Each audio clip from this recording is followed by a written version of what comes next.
अनंत श्री स्वामी अखंडानंद जी सर्वश्री जी महाराज भगवतामृत 1981 में आगे लिखते हैं कि आगे चलकर पृथु के वंश में प्राचीन वे नाम के राजा हुए। ये बड़े याज्ञिक थे, यज्ञ करने में उनकी बड़ी रुचि थी।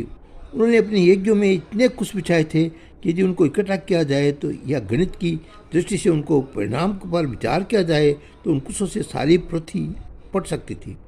राजा पृथ्वी के 10 पुत्र थे, उनके प्रचिता कहा जाता था। वे 10 ज्ञान के 10 मूर्तियाँ प्रतीत होते थे। उन्होंने जब अपने पिता राजा प्राचीन वढ़ी से पूछा कि हम क्या करें, तब राजा प्राचीन वढ़ी ने कहा कि राज्य और वंश की वृद्धि समृद्धि करो। इसके उपरांत प्रत्येक तपस्या करने के लिए नर नारायण सरोवर पर गए।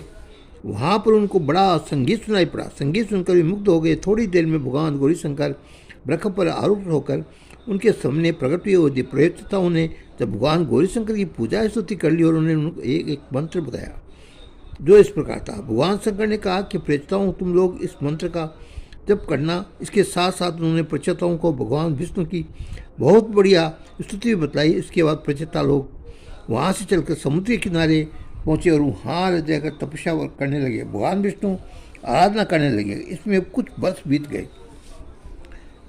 उधर ऐसा हुआ कि जिस समय राजा प्राचीन वही यज्ञ करे थे, उसी समय नारद जी महाराज उनके पास पहुँच गए। उन्होंने नारद से पूछा, अरे ओ प्राचीन वही, तू अपना कौन सा कल्याण इस यज्ञ के द्वारा संपादित करना चाहता है, मुझे बता तो सही। राजा ने उत्तर दिया कि महाराज, मैं तो अपने कल्याण का स्वरूप जानता ही नहीं। मैं तो अपने पुरोहितों के बताने के अनुसार ही किया करता हूँ। इससे क्या फल मिलेगा मैं नहीं जानता। मैं तो कर्म करने के सिवाय और कुछ नहीं जानता। आप मुझको बल दृष्टि प्रदान कीजिए। नारद जी ने कहा कि राजा, जरा ऊपर आसमान की ओर देखो। राजा पश्चिम ने ऊपर देखा तो बड़े बड़े भयंकर जीव हाथ में अस्त्र शस्त्र लेकर क्रोध में भरे हुए दिखाई पड़ रहे थे। राजा ने पूछा कि ये सब क्या है महाराज। राजा ने कहा कि तुमने अपने यज्ञ में जिन गरीबों को सताया है, पशुओं को वध किया है, वे सब है। देखो, पशुवध का ये अर्थ होता है कि न्यायपूर्वक लोगों से धन लेकर जो यज्ञ भाग किया जाता है, उससे प्राणियों का बड़ा भारी कष्ट होता है। इसलिए सब कुछ न्यायपूर्वक होना चाहिए। श्रीमद्भागवत वैष्णव पुराण है, इसलिए इससे आदि से अंत तक पशुवध की बड़ी भारी निंदा की गई है। जो राजा अपने प्राचीन वंश के ये सब दृश्य देखा तथा व्याकुल होकर कहा, महाराज अब मैं क्या होगा। इस पर नाराज जी ने उनको पुनरुद्धरण पाख्यान का सुनाया और बताया कि जीव की गति क्या है। नारद जी बोले, जीव और ईश्वर दोनों सखा है। जैसे श्री कृष्ण, अर्जुन, राम और लक्ष्मण आदि के नाम एक साथ लिए जाते हैं, वैसे जीव और ईश्वर का नाम भी एक साथ लिया जाता है। सदैव ख्याति होने के कारण, एक साथ दोनों का नामोच्चारण होने के कारण इनको सखा बोलते हैं। इनमें से किसी एक का ज्ञान अथवा दूसरे का स्मरण अपने आप हो जाता है। तो तुम्हारा ये अभिज्ञात सखा, जिसको तुम पहचानते ही नहीं हो, जब परमेश्वर से अलग होकर आया तब उसने देखा था कि एक श्री रूप नगरी है। इसमें 9 दरवाजे हैं। भोगों की सामग्री भरी हुई है। दृश्य देखते हैं और निकलने के लिए 2 दरवाजे हैं। संगीत सुनते हैं, शब्द सुनने के लिए 2 दरवाजे हैं। गंध सूंघने के लिए 2 दरवाजे हैं। स्वाद लेने के लिए भी कहीं बाहर जाना होता हो तो इसके लिए 1 दरवाजा है। देखो, हाथ पाँव आदि बंधे हैं। ज्ञानेंद्रिय ज्ञान रूप है, वे जो मार्ग बताती है उनसे आया जाता है। इनमें तो 5 प्राण हैं। ये बड़े भारी शेष है, शरीर छूटने पर भी रह जाते हैं। प्राण तब तक नहीं मरते जब तक जीव को मोक्ष न मिल जाए। ये 5 प्राण ही इस नगरी की रक्षा करते हैं। इस तरह नारद जी ने इस प्रकार शरीर का बड़ा भारी नगर के रूप में वर्णन किया। इससे पुरंजन अर्थात जीव का परोक्ष रूप में पहले वर्णन किया और अपने अप्रोक्ष रूप में समझाया। यदि अप्रोक्ष रूप में पहले ही समझाते तो उनकी उत्सुकता समाप्त हो जाती। अब बताते हैं कि स्त्री रूपी नगरी में एक बुद्धि है जो प्रमद है। उसको देखकर आत्मा मतवाला हो जाता है और ईश्वर को भूलकर उसी के साथ लग जाता है। बुद्धि और आत्मा ने आपस में प्रेम किया और दोनों एक दूसरे का आसक्त हुए। अब जब बुद्धि पर परमात्मा हंसे तब आत्मा भी हंसे। वो उसका हंसना अपना हंसना माने, उसका खाना अपना खाना माने और उसका चलना बोलना अपना चलना बोलना माने। वो उसी के साथ घुल मिल गया। अंत में जरा अर्थात बुढ़ापा शरीर में आने लगा और उसको सताने के लिए रोग आदि शत्रु आदि सबके सब प्रकट हो गए। लंगड़ते झगड़ते प्राण क्षीण हो गए और एक दिन शरीर छूट गया। अब जो वो स्त्री का प्रमाद का ध्यान करते करते मरा, तब स्वयं एक स्त्री के रूप में प्रमादा के रूप में प्रकट हो गया। देखो, भागवत में एक जगह कहा गया है कि आजकल जितने भी पुरुष दिखाई देते हैं वे सब पूर्व जन्म की स्त्रियाँ हैं और जो स्त्रियाँ दिखाई देती है वो पूर्व जन्म के पुरुष है। दोनों वर्ग के लोग दूसरे का ध्यान करके एक दूसरे की आसक्ति में मरे तो स्त्रियाँ पुरुष हो गई और पुरुष स्त्री हो गए। इस प्रकार ये सृष्टि है। इसलिए यह नहीं समझना चाहिए कोई ऊंचा है कोई नीचा है, लिंग भेद से कोई ऊंचा नीचा नहीं होता है। नाम भेद, आकृति भेद और संप्रदाय भेद से कोई ऊंचा नीचा नहीं होता है, क्योंकि सबके लिए भीतर मसाला तो एक परमेश्वर का ही है। जो एक पुरंजन रूप जीव स्त्री हो गया था, उसका ब्याह हुआ, उसकी संतानें हुई, वंश चला, अंत में जब स्त्री रूप पुरंजन की मृत्यु हुई गई तब वह अपने पति के साथ पति होने के लिए नदी पर गया और वहाँ रोने लगा। इसी बीच अज्ञात नामक सखा और उसके साथ आए हुए बोले कि अरे भाई तू कौन है, न तो तू स्त्री है न ये मरने वाला तेरा पति है, ये तो सारा का सारा माया का खेल है। माया हास माया दृष्टा, इन्हें ही ये जादू का खेल खेला है। तुम मुझसे विमुख होकर संसार की ओर चले गए थे, वहाँ जाकर तुम फंस गए। तुम न तो स्त्री हो न पुरुष हो, हम दोनों ही मायावान हंस में हैं, मैं भी और तुम भी। देखो ये देह में जीव में ऐसी दुर्बुद्धि हो गई है कि देह को ही काला गोरा लंबा मोटा मानता है और कहता है कि इंद्रियों की धर्मानुसार खाने पीने चखने में हूँ, मन में धर्मानुसार संकल्प विकल्प करने वाला सुखी दुखी होने में हूँ। इसने अपनी आत्मा में अभ्यास कर लिया है और छोटी छोटी बातों के लिए परेशान हो रहा है। आत्मा तो नित्य शुद्ध बुद्ध मुक्त है।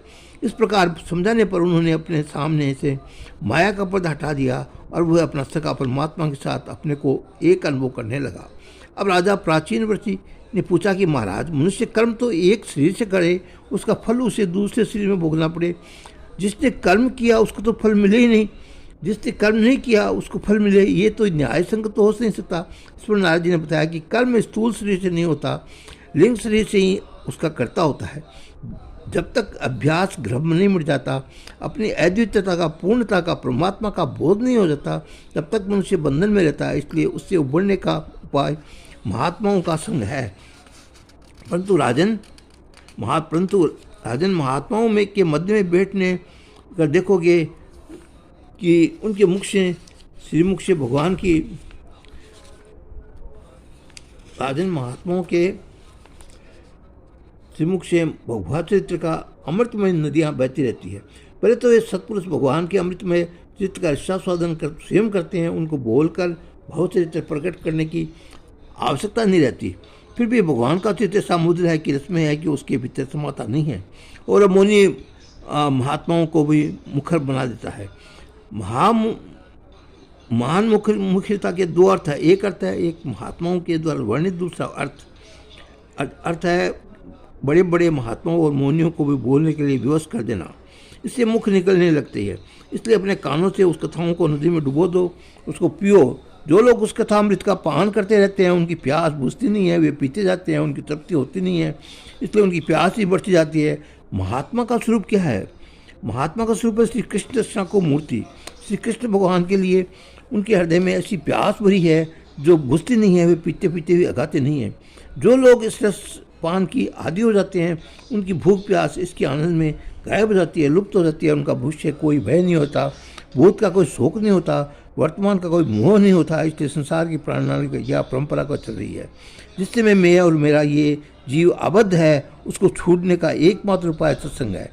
इस प्रकार नारद जी के उपदेश राजा प्राचीन वर्षी को वैराग्य तो हो गया। उन्होंने यज्ञ योग करना छोड़ दिया और भगवान भजन करने के लिए एकांत में चले गए। उनके पुत्र परिचिता तो पहले ही भगवान के आराधना में चल रहे थे। एक दिन भगवान विष्णु ग्रहण उठकर परिचिताओं के सामने प्रकट हुए। उन्होंने वर्णन किया करके सबके सब परिचिता गदगद हो गए और उन्होंने बड़े विस्तार पर भगवान की स्तुति की। भगवान ने प्रश्न होकर कहा कि देखो परिचिताओं, तुम सब भाइयों में परस्पर बड़ा प्रेम है। ये दूसरा कोई नीति भी नित्य प्रातःकाल उठकर तुम 10 भाइयों का स्मरण करेंगे तो उसका भी अपने भाइयों के साथ प्रेम बना रहेगा। अब तुम लोग जाओ, ब्याह करो और सृष्टि उत्पन्न करो। परिचिता ही एक बात और सुन लो। ब्रह्मा जी के पुत्र प्रजापति दक्ष को जब बकरे का सिर मिला तब वह बहुत लज्जित हुआ और उसने अपने प्राण छोड़ दिए। अब वह पूर्व जन्म का ब्राह्मण तुम लोगों का पुत्र होकर क्षत्रिय प्राचीन दक्ष बनेगा और उसी से ये सारी सृष्टि होगी। इसलिए तुम लोग इसका ध्यान रखो कि जाकर अपना राज्य संभालो। इस प्रकार भगवान विष्णु के वरदान प्राप्त करने के बाद जब प्रेतत लौटे तब देखते क्या है कि न तो उनके पिता है, न राज्य का शासन था, न कोई व्यवस्था। नारद जी के उपदेश से उधर तो प्रियवर्त और इधर प्राचीनवर्ती से तपस्या करने चले गए। राजा लोग उनके प्रजा रक्षण के कर्तव्य से पृथक होकर तपस्या करने चले गए। तब राजा की दशा वैसी ही हो जाती है जैसे जंगल में होती है। जब प्रचेताओं को जिन्हें शंकर जी से जो मंत्र मिला था, भगवान विष्णु का दर्शन हुआ और उन्होंने इतने दिनों तक तपस्या की, क्रोध आ गया, उनके क्रोध की आग लग गई, उसके सारे वृक्ष जलने लगे। ये देखकर वृक्षों को देवता चंद्रमा प्रकट हुआ। चंद्रमा औषधि वनस्पतियों के रक्षक है, वह उनको सींचते हैं, इसलिए वे प्रेताओं के पास आए और बोले कि भाई देखो, तुम लोग इन निरपराध वृक्षों को जलाओ मत, ये सब के सब प्राणी हैं, इनको बेमतलब नष्ट मत करो। यदि इनका उपयोग यज्ञ के लिए, उसकी आराधना के लिए किया है तो प्रजा के कल्याण के लिए भी होता है, तब तो वह बात दूसरी, अन्यथा इनको नष्ट नहीं करना चाहिए। इतनी पुत्रवृष्टि है, उसके सब तुम लोग विवाह कर लो। चंद्रमा की बात प्राचीताओं को मान ली और वशिष्ठ आग्रह पर वे उसका पुत्र हुआ। फिर वे राजकाज में संभालने लगे। उनको शंकर जी का मंत्र भूल गया और भगवान विष्णु जी भूल गए। जब वे संसार में भोग भाग में पूरी तरह से आसक्त हो गए, तब नारद जी महाराज उनके पास आए। उन्होंने प्रचेताओं को समझाया कि देखो, विश्व सृष्टि परमात्मा से निकली और परमात्मा के द्वारा प्रकाशित है, इसमें राग द्वेष करने योग्य कुछ भी नहीं है। जैसे सूर्य से पानी निकलता है और सूर्य ही उसको सुखा देता है, वैसे ये सारी सृष्टि परमात्मा से प्रकट होती है, परमात्मा में लीन हो जाती है। इसमें तुम किसी से राग द्वेष नहीं करना चाहिए, किसी के मोह में नहीं फंसना चाहिए। जन्म वही एक जन्म है, कर्म वही कर्म है, जिसके सर्वात्मा प्रभु को ऐसा सेवा हो, वे प्रसन्न हो। विद्या विद्या वही विद्या है, संसार बंधन से मोक्ष छुड़ाए। नारद जी के उपदेश से प्रचेताओं हृदय से मोह ममता दूर हो गई, राग द्वेष मिट गया। वे सर्वत्र भगवान का दर्शन करने लगे, उनको प्रत्यक्ष मुक्ति का अनुभव होने लगा। भगवत की परंपरा के अनुसार जो काम शंकर जी और भगवान विष्णु के दर्शन से न हो सका, वो नारद जी के सत्संग से हो गया। अब चतुर्दश स्कंद समाप्त होता है, जैसा कि पहले बताया गया। इसमें कुछ 31 अध्याय है, इसमें 7 अध्यायों का धर्म का वर्णन, इसलिए यज्ञ संतत्वों का होता है। 5 अध्याय में अर्थ का वर्णन, इसलिए 5 इंद्रियों का अर्थात साक्षात होता है। 11 अध्याय में काम का वर्णन, इसलिए 11 इंद्रियों के ही काम का वर्णन होता है। 6 अध्याय में 4 अध्यायों में निर्गुण तत्व और 4 अध्याय में सगुण तत्व का वर्णन होता है। निर्गुण तत्व के ज्ञान से राजा प्रचार निवृत्ति मुक्ति हुई और सगुण तत्व से ज्ञान से प्राप्त प्रचेता मुक्त हो गए। अब कल आपको वसुदेव और भरत के चरित्र सुनाए जाएंगे, थोड़ा भूगोल खगोल बताया जाएगा। ओम शांति शांति शांति।